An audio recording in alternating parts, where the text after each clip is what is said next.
What's up, guys?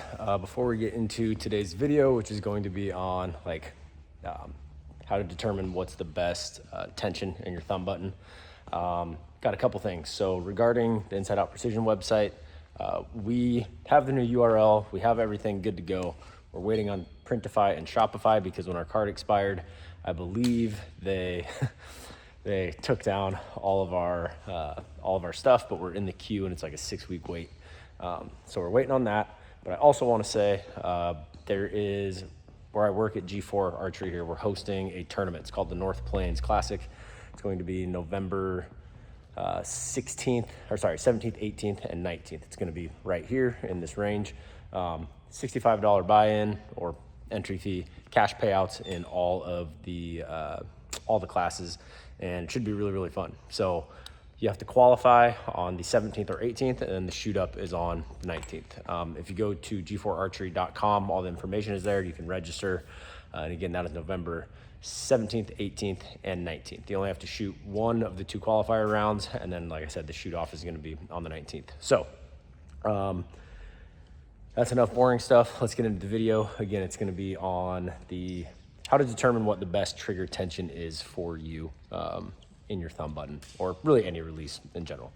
So hope you like it. Let me know what you think, and hopefully we see you at the tournament. Let's talk about trigger tension. So almost all thumb buttons these days, especially handhelds, if it's a decent release, you should be able to change the tension of the trigger, both the travel, so the amount of movement you feel until it fires, and the amount of tension it takes to fire. When it comes to movement, it's pretty much an across-the-board consensus of you don't want to feel any movement. As soon as I feel that thing start to move, it triggers that little voice in your head that's like, just get rid of it, punch it, shoot it. So I always adjust the tension or the travel to where there's no travel. And to do that, there will usually be a screw. For example, on this Ultra View, this screw right here. So what I do is I cock the release, and then you start tightening that screw or backing it out, depends on the release, but it'll tell you which way you need to turn it to decrease the travel. You turn it until it just automatically uncocks, like I didn't hit the button, I just take it and boom, and it fires. And then I'd go a quarter turn back the other way, and that's gonna be the least amount of travel that I can get out of it. Now, when it comes to the tension, there's going to be a lot of different takes on this. Personally, I like a fairly light trigger. Now, I know some people say, oh, well, so-and-so says that causes target panic. Target panic has nothing to do with how stiff your trigger is. Target panic is you not having control of your shot.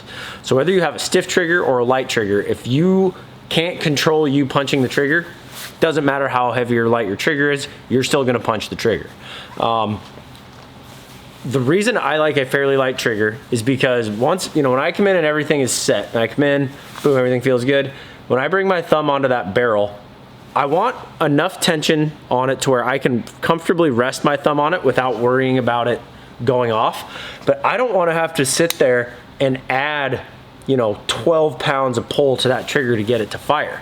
What I want is as soon as that thumb comes on and I'm aiming, and I decide, okay, pins in the middle, let's start to squeeze, like, just as I start to think and add pressure, boom, I want it to fire. I don't want to have to change a whole bunch in my, in terms of the manipulation and the pressure I'm adding to that release. Now, everybody obviously is going to pull, harder or maybe not as hard into that back wall.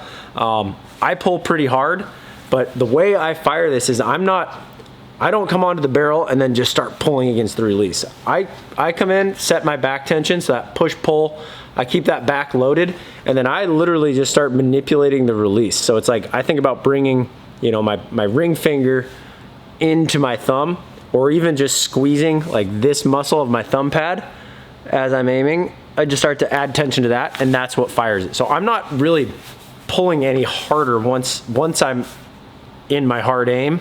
I'm not adding pressure to that back wall. I'm maintaining that back tension and then just building pressure on that thumb barrel, whether that's shooting it like a hinge where I'm, physically squeezing it like this, or kind of what I've been doing recently is I literally think about just flexing, like tightening this muscle in my palm, so thumb's on there.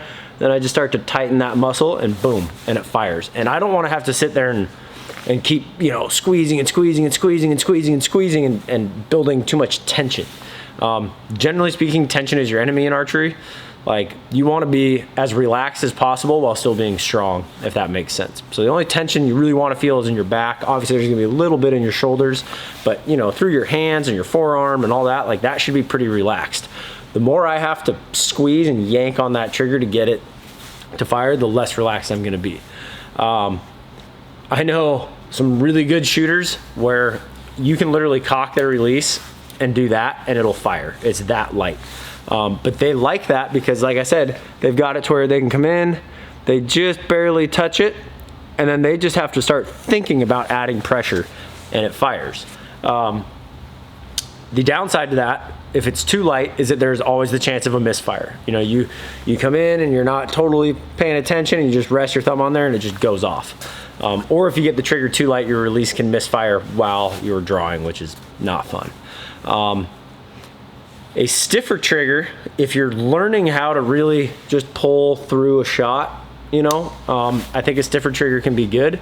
But generally speaking, for me, it just opens up the door for over aiming or holding too long, and just not as clean of a release. Like I said, I want to believe that every time I come in, I'm going to execute just a perfect shot, especially in like a hunting scenario. But guess what? Sometimes in a hunting scenario, you got to get that pin on an animal quick, you know, come in, and you might have to command the release a little bit. Now, the stiffer the trigger is, the more that's going to want to hang up before the release actually fires. So, like, there's some guys that have made a living out of punching the trigger. I mean, you look at Kyle Douglas, Tim Gillingham, oh, who's the other guy? Jimmy Lutz. Like, all those guys command the shot. They punch the trigger. I guarantee their thumb buttons, their triggers are set extremely, extremely light, because the longer it takes, once my brain gives the signal to fire, the longer it takes for me to build that, you know, when I punch, the more pressure it takes, essentially the longer it's going to take for that release to actually open and the arrow to be gone, which just opens up a lot more time for me to move my front arm around before the arrow hits. So I think a lighter trigger is a little more forgiving on the shots where you may not execute them perfectly, and it's easier, in my opinion, to execute a good shot with a little bit lighter trigger.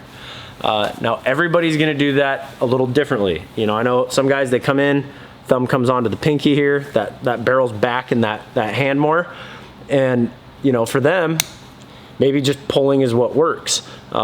You know, I know Dudley teaches to come in, and same with Joel Turner, they come in right here, build that skin up, you know, on the pad of your thumb right there, and then they just want you to pull against it. For me, that doesn't work as well. Trying to expand once I'm at full draw or pull harder into that, it pulls my front arm around a lot. I think bows have such solid back walls now. There's no sponge, so I can't expand anymore. So the more I pull against that front arm, the more tension builds there, and it wants to. For me, I just get kind of quivery. Whereas if I come in, boom, load the back, maintain that back tension. So I'm still pulling against it, but I'm not trying to, you know, I can't do this. I'm just maintaining that back tension, and then I just manipulate the release until it fires. Again, there's no right or wrong with this. But if you're having trouble getting a release to go off, when you feel it and you're like, man, I'm pulling, and it's not going, just lighten up your trigger. Another little tip is, a lot of the times it will feel, like this one's set really stiff, a lot of times it will feel lighter in your hand when there's no pressure on the mechanism. It will feel lighter than it does when you're at full draw and there's pressure against that mechanism. So, like I said, play around with this. There is no right or wrong answer, but personally, I think a lot of people shoot a little too stiff of a trigger. That might be an unpopular opinion, depending on who you ask. I do a lot of lessons, I work with a lot of guys, and usually I lighten that trigger up a little bit, and boom, shots start breaking a lot cleaner. And the ones that aren't as clean, don't punish them as much downrange. So that's my take on trigger tension. On an index, for me, it's kind of the same deal. It's like, I want to be able to come around and hook that trigger and not worrying about it going off, but I don't want to sit there and have to, you know, pull to get it to go. It's like, once I've got that tension set, I pull into it a little bit, I just start thinking about, you know, hugging that trigger with my finger, and poof, the shot fires. So Like a lot of things in archery, I kind of land in the middle on this. I'm not a super sensitive trigger guy, but I'm also, it's definitely on the lighter side. You know, I'm not cranking that thing down as tight as it'll go. So take that for what it is. Hopefully that helps you a little bit. If you have any more questions on this, feel free to hit that comment section below, DM me on Instagram. I do generally get back to comments on YouTube faster than Instagram. The Instagram just, man, comments just seem to get buried in there. But like I said, any questions, feel free to reach out. This, by the way, this is the UltraView button, the UltraView thumb button. We just started carrying these. So if you're interested in any products that we have, I didn't really review this today, but we do have these for sale if you're interested in them. It's a great release. This is not my personal one, but I do have one, and it's been great. So thanks for watching today, guys. Remember, precision is a decision. Keep them in the middle. I'll see you on the range.